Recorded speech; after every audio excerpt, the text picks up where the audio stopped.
We can go from my man don't play about me, he protects me, to this crazy mofo.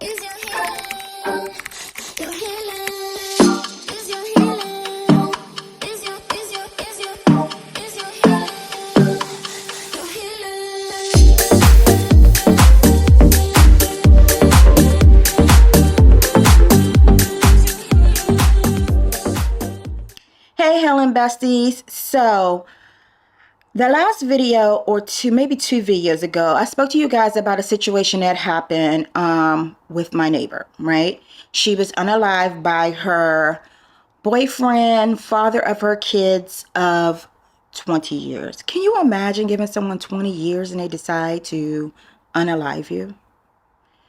Absurd. It happens every day. And not only am I a survivor of DV, but it has plagued my life, I would say, as far back and as young as the age of 16. So it has always been in my heart to let that be my give back. I haven't really quite sorted out exactly how I wanted to give back, but I am big on putting your trauma into your craft.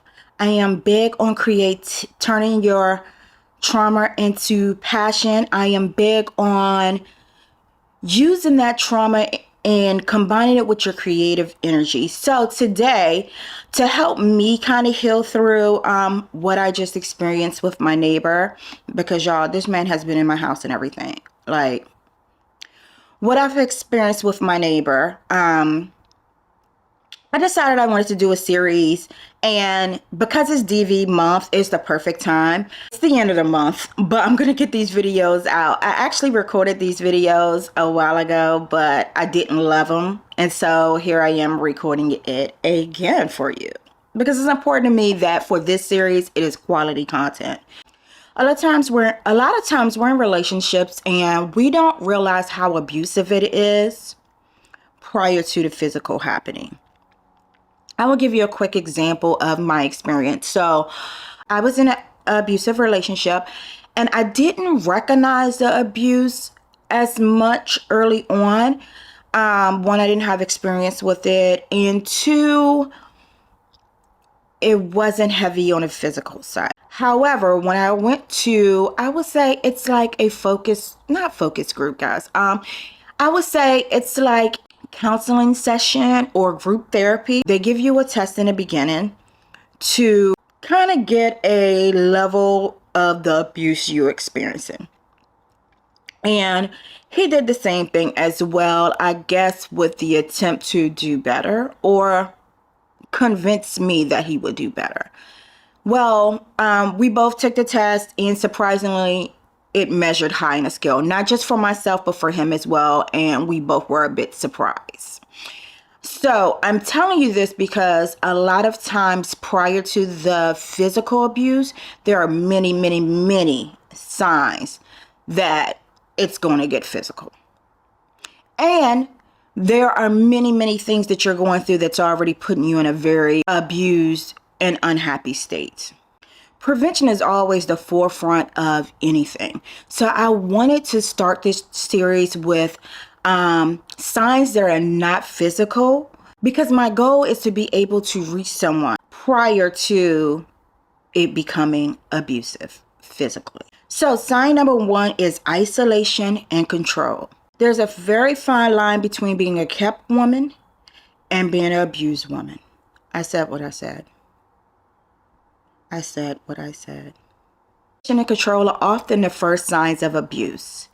It is a way to separate you from your network. Abusers may create situations or cause you to cut yourself off from your family and friends as a means to make you more dependent upon them.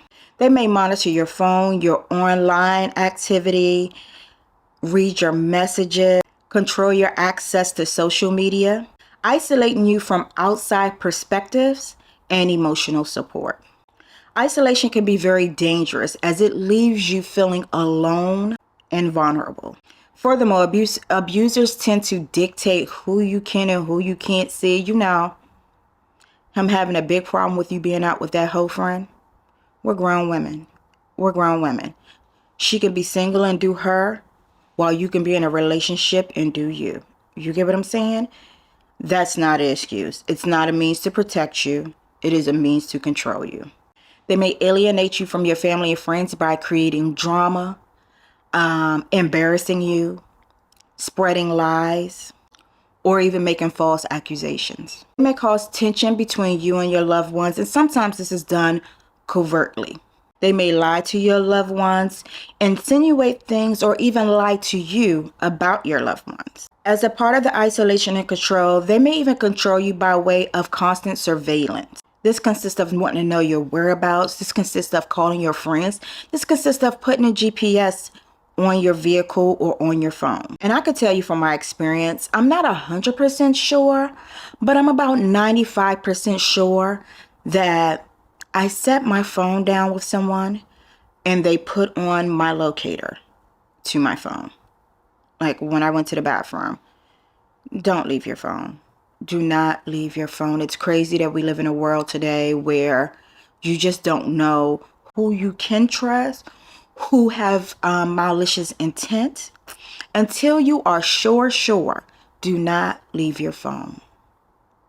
You may think we're only a month in. There's no reason for him to check my phone. I would never check his phone, and you'll be really, really surprised. It's crucial to remember that isolation and control are not signs of love. They're tactics used to maintain power and dominance over you. The next sign is intense jealousy. Now, let's get into this because most of us want somebody that ain't gonna play about us. Okay?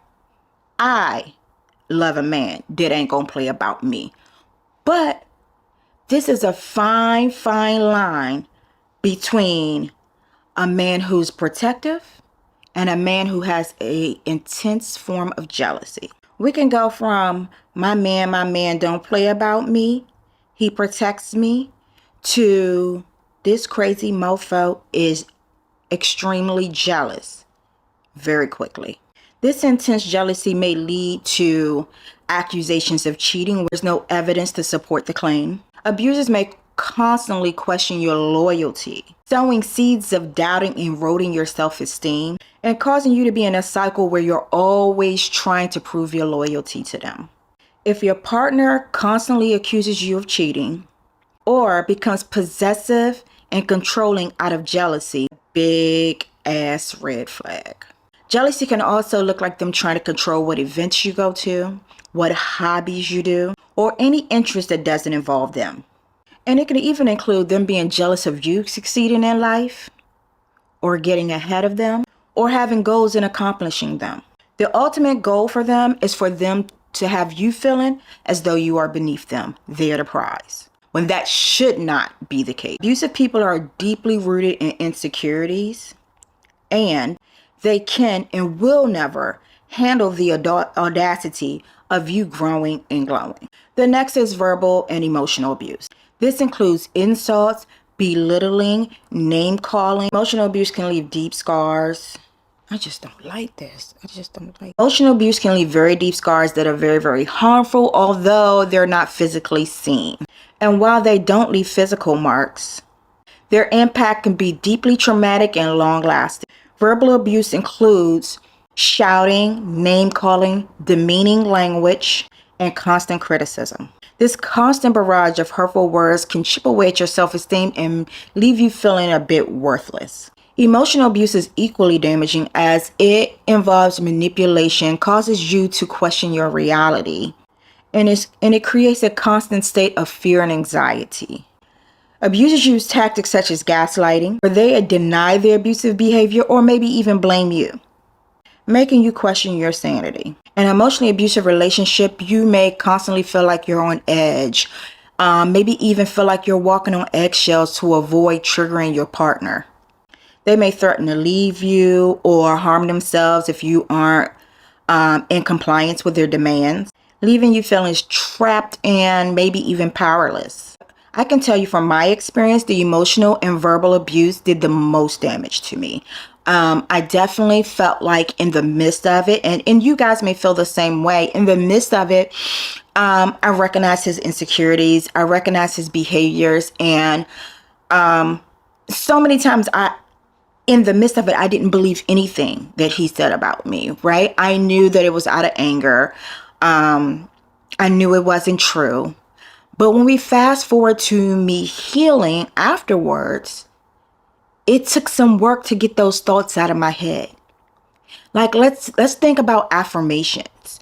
How you're constantly saying these things to yourself, right? I think we spoke about this in the self-love book, right? Constantly speaking these things to ourselves to reprogram our mind. What do you think is happening when you're constantly listening to someone tell you you're not shit, that no one will love you, that you should be happy that they're with you, like all types of things, you know what I'm saying? While you may not believe it then, the constant, repetitive nature of those words are programming your mind to believe it. Threats and intimidation. Okay, so for threats and intimidation, you guys, I'm going to give you a little backstory. So, long story short, in the process of all the gaslighting, I just want to say this. If you've ever went through the gaslighting, one of the main cues that you're going through this is your desire to record what is happening, right? So it's almost like the victim becomes now their surveillance, right? I did it. I'm going to keep it a buck. I did it. So, but however, in the process of doing this, because I was like, I know I'm not crazy. I know he said this. Now he's trying to say he didn't. I know I said this. Now he's trying to say I didn't. So it was driving me crazy, right? At the time, I didn't know what gaslighting was. I knew this was some bullshit, but I didn't really know the term gaslighting per se. And you'll be surprised how strategic and manipulative not even the smartest person can be when they decide that they're going to be an abuser. And a lot of times people become abusive by way of the fear of losing you. It's not okay. It's not acceptable. So don't ever think, oh, because he loves me is why he's doing it. He's scared he's going to lose me. This is why he's doing it. It's not okay. It's not okay for you to be miserable. It's not okay for you to be uncomfortable. It's not okay for you to live in a sense of fear, have anxiety, or any of that. So let him love you from a distance. But anyway, back into the threats. So yeah, there'll be threats. Maybe harm themselves, threats to your family, threats to yourself, your kids, and do not take these lightly. I'm going to be honest with you guys. My last straw was listening to this man say not one, but 3 times that he would unalive me and toss me in the woods. Now, my experience, again, I've experienced witnessing abuse, someone becoming unalive by their ex-boyfriend when I was 16. That was my first experience. I was completely heartbroken. Could not really put together why this would happen. Later on, I had a childhood friend, same thing, unalived by her husband. And that was very, very triggering. Ironically, when my childhood friend was unalived by her husband, I was in this abusive relationship. But you could not have told me at the time that my situation and her situation tied so close together. For sure, I wasn't going to end up like her. Fast forward a few years later, I hear this man basically threaten to unalive me. So, we're not okay with threats. If they say it, then the likelihood is they will do it, or are very much capable of doing it. Financial control. Back to the statement I made at the beginning. There's a fine line between being a kept woman and being an abused woman. And I get into the next video in regards to how to get out safely. Financial control is going to be a big aspect into how you make your plan. Financial control for me has many variables, okay? So typically when you say financial control, I would like to really retitle this as financial abuse, and let me explain. Financial control is when he's the breadwinner, when he decides he doesn't want to give you money, he doesn't care how you eat, he kind of dangles it over you. The point of the financial control is to, of course, make you reliant on this person. Less independent, harder for you to leave the relationship. They may closely monitor your spending or demand an account of every penny you spend. Additionally, abusers may sabotage your employment or other opportunities. I don't know if anyone else has experienced this. They may call your job several times, not really caring the outcome as to whether you have a job at the end of the day. The point is to make you dependent and trapped without the resources to leave.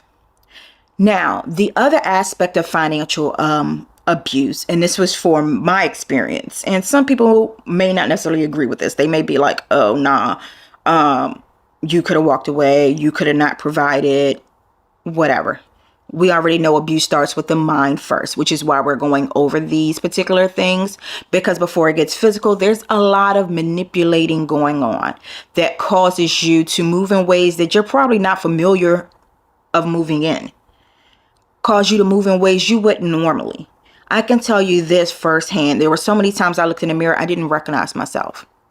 None of these things were things that I would typically do with anyone or even typically tolerate from anyone. But what I did notice when I'm saying financial abuse in my situation is the lack of being accountable for self. So, you have this person who loves you. They're working hard. They have a vehicle. Why do you need to get one? They pay the rent. Why do you need to help pay rent? They work. They buy food.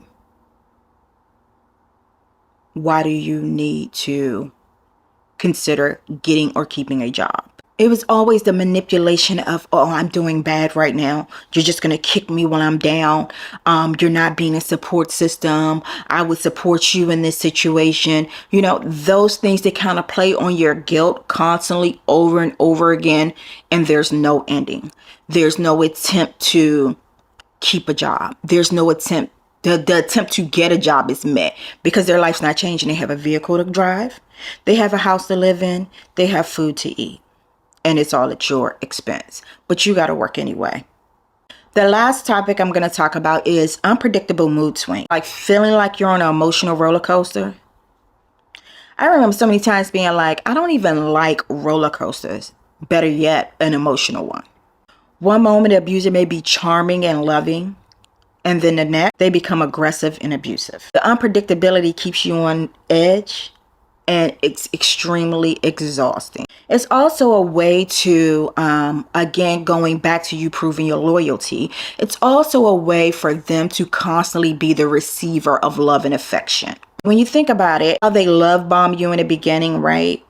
And you're constantly trying to do things to get back to when things were great. This is the purpose of the unpredictable mood swings, is to create an environment where you're constantly pouring into this person, regardless of whether you receive it back. It's a constant excuse to not love you because they're mad today, because you did something. They're going to find something to be mad at you for, because guess what happens? They're the receiver. Now your affection that you're trying to pour into them to prove you love them, to get them back to this happy space they were once in, to get them back to this loving person they once was. In addition, there will be a goalpost that's constantly moved along the way. This might have normally been enough to put them in a better mood, but now you're going to have to do a little bit more. And then the next time you're going to have to do a little bit more. Next thing you know, you're in a relationship where you're constantly pouring out and trying to make this person happy, when in reality, they're just not happy with themselves and there's nothing you can do about that. And you're not receiving anything back. You're constantly pouring from an empty cup here. I hope this helps someone recognize the signs in a relationship that may be abusive prior to it getting physical. And I hope even more so that you get out and you don't have to get to the point of physically being abused in a relationship. At the end of this video, I will drop the 1-800 number for the abuse hotline, the DV abuse hotline. I will also drop a few resources for anyone who lives in a DMV area. If you don't live in a DMV area, please call the 1-800 number. Get whatever resources and help you can get so that you're able to live a happy, healthy life. I have 2 to 3 more videos coming your way on this topic. Please hit the subscribe button. Please share with anyone who could use this information. Until next time, love yourself, protect your energy, and deal with life's bullshit with grace and gratitude. Love ya.